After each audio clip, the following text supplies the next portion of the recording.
WWT presents Experts. Hey everyone, welcome to another episode of WWT Experts. I'm your host, Matthew Coble, and we've got a great guest today to talk about automation. So with me today is Phillip Palmer. He's a senior practice manager at Worldwide Technology and is deeply involved in our automation work across really all the technologies that power automation and the clients and industries that benefit from them. And I love talking with this guy because he exudes enthusiasm. He's got good spirit around that. He's got deep knowledge about the technology solutions and the business outcomes that all those technologies create. And he's really adept at explaining complex topics like automation, artificial intelligence, and everything else in terms that make it easy for the rest of us to understand. So happy that Phillip's here. Thanks for coming. Thank you very much, Matt. Good to be here. Okay, so we're going to talk about kind of the simplicity that we try to bring to all things automation, because it can be quite complex. Yep, very much so. And we've established 6 principles of automation that we really think through and reflect on every time we kind of go to market with clients. So those 6 principles: visibility, accuracy, simplicity, efficiency, speed, and experience, right? So I want to lead off with visibility. Yeah, visibility. Yeah, if it's okay with you, we'll get straight to it. Yeah, jump in, go. So from the visibility standpoint, when it comes to automation, we have a great real-world example that I'd like to use. And I like to frame it around the common things that people do all the time. Let's say something as benign as asset management, right? Yep. So what we had a very large healthcare customer who had what was known as an MRA, which is a matter requiring attention. Thank you. Sure. Thank you. And this matter requiring attention was something that we were actually able to resolve permanently through automation. So the matter requiring attention was them not being able to pinpoint the assets that either contained personally identifying information or personal health information.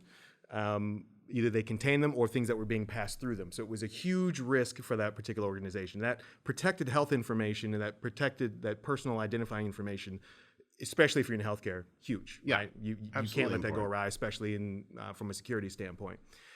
So what we did, it was a very simple thing. What we did was we leveraged automated discovery as well as automated integrations. And through that, we were able to find thousands, and I mean literally thousands of devices that weren't already inventoried. And again, by finding these things, we help them resolve their MRA permanently by something just as simple as a simple asset management thing from a visibility standpoint of discovery, right? And some integrations with some of the tools that kind of knew where those other things were. Problem solved. Yeah. Well, I love that because, that really gets to what a lot of organizations out there need, which is a business outcome, right? I think a lot of times with automation, we think, it's just this complex technology. It's behind the scenes. Nobody really sees it. But in this case, it's really driving a great business outcome, right? Right. Right. And I mean, and visibility is the first part, as you know, and if I may. Yeah.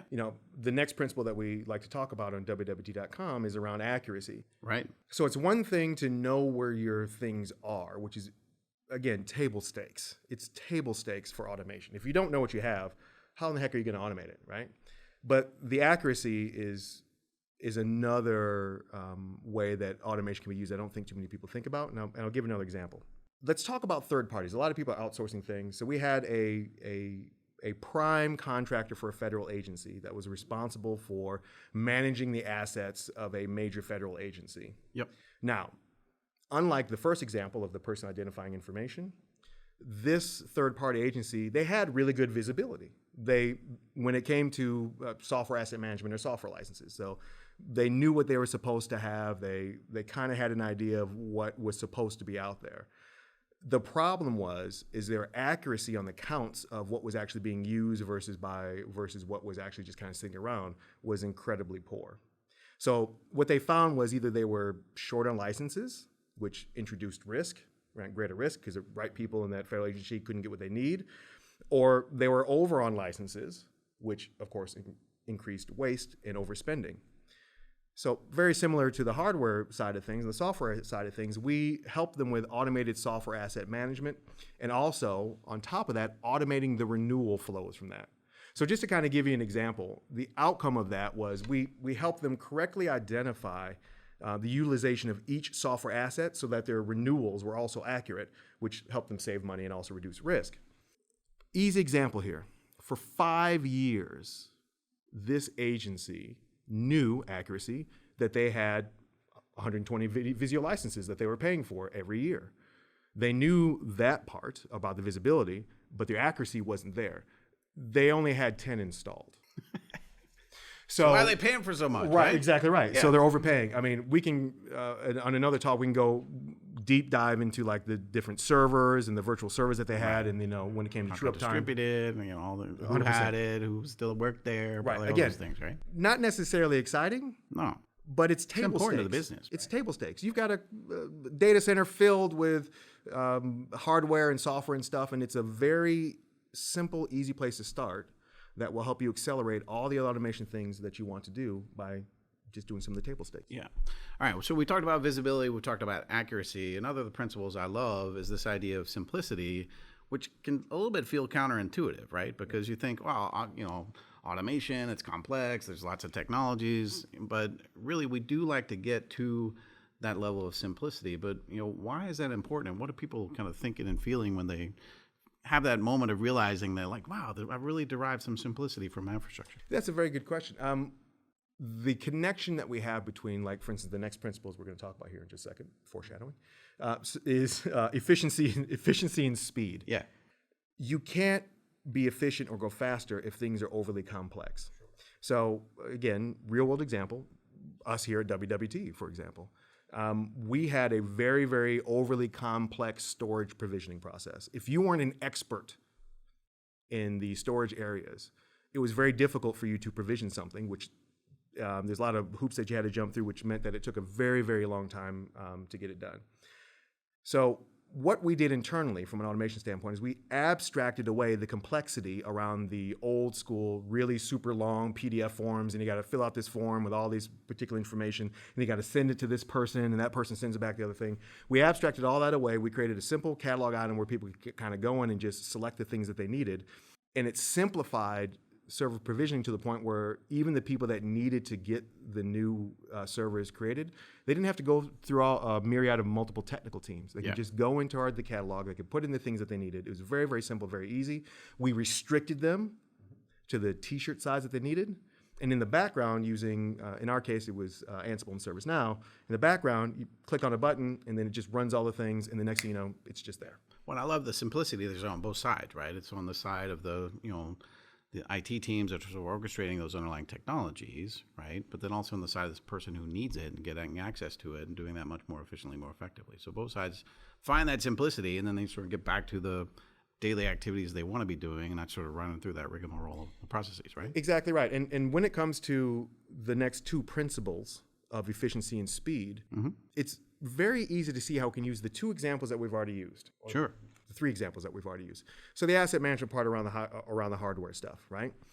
By going out and discovering those things, by knowing where your things are, it increases the speed in which you can identify where those things are, and the efficiency for being able to manage those things, because you don't have to send people out with clipboards or use spreadsheets to try to figure those things out. Likewise with the third party managing the particular assets, the efficiency of speed to be able to get those things out to those particular people. We look at the internal catalog example here at WWT, and the efficiency and the speed of, I don't have this super long form that I've got to fill out with all these questions. I'm not a technical person at all. Like literally me and the person that I'm talking about who's filling out the form.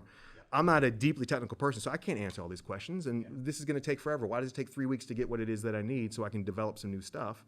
It increases the efficiency of doing that because by abstracting it, creating a form, having some automations running in the background. And I can't stress this enough, Matt.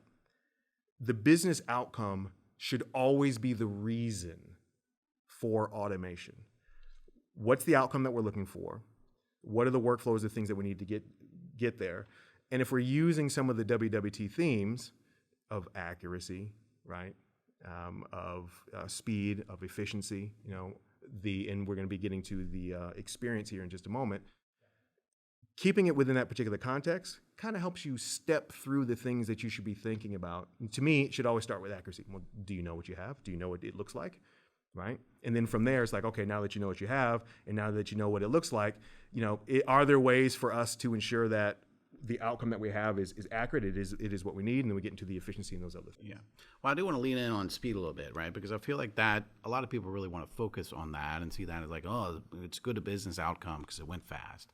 But I think to do that, you really got to lean into some of these other principles first, right? 100%. Because if you don't have the visibility, the accuracy, the simplicity, speed or even the efficiency, speed's not really going to matter that much, right? So I sort of feel like that's the ultimate goal here. And then you have to kind of slow down to figure things out properly to then go fast and find that speed. Is that true? Yeah, and we can use many ad nauseum quotes from the market, right, that are out there. So in racing, they say you have to go slow to go fast. Right. One of my favorite things when we're talking with customers around automation, especially where they don't have a lot of capability and a lot of knowledge, is there's a quote, I can't remember the gentleman's name, but it's a great quote. It's, if you don't know what to do, go slow. Right? And there's a lot of folks out there, especially when it comes to like AI, different automation things. You're going to have to go a little bit slower at first before you can pick up that speed. And finally, just because it's fast doesn't mean that it's better. If you order a pizza and it comes to your door within 5 minutes, but the pizza's half cooked, right? And it's not what you wanted, and the accuracy is not there, the speed doesn't matter. So you can only get to the speed part once you've done the hard yards of the accuracy and the other things that we had talked about. Right. Then the speed comes later. Right. So the last thing I want to talk about, one of our last principles here, is the experience that all of this creates, right? And this is both the employee experience side of things and the customer or consumer side, right? And and we all know that as consumers out in the world that we expect things to happen very quickly, instantly. The sort of ways that the digital world works for us makes that possible. But I want to sort of talk to you a little bit about how is it that automation is sort of underneath what really drives forward the excellence of experience for employees and for us as consumers. Yeah, I think we've all had the experience where you go to order something or you want something and it gets to you right away, or you just think to yourself, my goodness, that was easy. Let's just take a look at efficiency and speed. So, my goodness, that was simple. Man, that was really, really easy. And so much of the world has become so complex. Like anybody here who's ever had to deal with let's just say a poorly configured AI agent on a website, right? What type of experience you're getting where you're asking certain questions and you're not getting the type of questions that like a regular human being would get. But supposedly, you're getting responses faster. They're not necessarily accurate, and that ruins your experience as a customer dealing with that. And you probably will go somewhere else where you can just kind of talk to somebody who knows how to get you what you need quickly.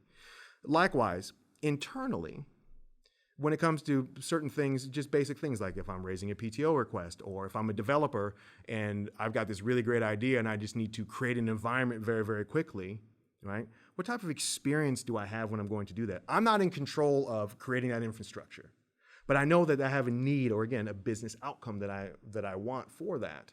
And using some of the earlier principles that we talked about, it has a huge effect. I want to be very, very clear. When it's done right? When it's done well, when it's done thoroughly, we all have great experiences when it comes to those particular types of things. It makes a huge difference. And even from a business standpoint, the point of differentiation, I'll talk about when I lived overseas, and I think I talked about this on another video. Yeah. I used to use a certain pizza provider's I used to order pizza from a certain provider because their app was like a ride-sharing app. I could go into the app, I could order the pizza, and I could actually see how long it was going to take for it to get to me. Because of that experience, all the other providers in that area didn't matter to me because I knew that I could just sit, punch in a couple of things, and it was all good to go. Streaming, all the things, it's all an experience. Yeah. I don't have to wait. I don't have to pause to, I can pause it when I have to go to the bathroom. I don't have people behind me kind of going through. And we all have that expectation now. 100%. So, all right. So to kind of wrap things up, we've gone over the 6 principles we have, and a lot of organizations are still kind of on their automation journey. So I'm wondering if there are, a few kind of tips that you have for people to say, like, all right, no matter where you are, you're thinking about automation across the many ways in which you can do it. How do you guide people to get started? Like, what do you have them think about? What are the 3 top tips that you provide out to the marketplace? Yeah, so tip number 1 is, honestly, what is going to be the automation thing that's going to give you the maximum amount of return for the least amount of effort? Simple things, different requests that users need and whatnot. Because, again, when you don't know what to do, go slowly. if you don't have the experience, you're going to build your chops through those particular things. You're going to get the experience of what it kind of takes to automate. So that's the first thing, is like pick something simple, something that's not a overly complex workflow or process, if you will, and pick that, automate the crap out of it. You're going to get a lot of great gains out of that. The second part was what I had just alluded to before, is you want to pick something that's not overly complex, right? You want to pick something that's that you don't have to do a lot of process re-engineering on, to start. Because again, in the beginning, it's all about building the experience to know what to do to build the right mentality for automation, looking at those particular outcomes, right? The third thing that I would highlight is the same thing. Always, two more, always focus on the outcomes, right? When we're done, what is the observable result that we should see? And from that observable result, is it accurate? Is it in the time frame that we needed, right? Was it efficient, right? And then work backwards from there to make sure that you're optimizing, because at the end of the day, automation is just about optimization. Mm-hmm. That's what it is. It's about optimizing and maximizing the resources that you have to get to that particular result. Yeah, excellent. So wrapping it up, for those of you who joined us today, we're talking about the 6 principles of automation that we lead with here at Worldwide Technology. Visibility, accuracy, simplicity, efficiency, speed, and the experience that we all crave that automation can deliver and make possible. It's possible to automate lots of things out there, but the other thing we believe in here is automate everything right. Automate everything right. Correct. Good to see you. Thanks for coming. Take care, Matt. Hey, thank you for coming today as well. Another great experts session. We'd love to get feedback from you. So send us some information on the survey. Drop us an email. We'd love to hear from you. And lots of great events like this out on wwt.com/events. You can see the calendar, what's coming up, back catalog that you can watch at any time. And that wraps our session today. Thanks for coming. We'll see you next time.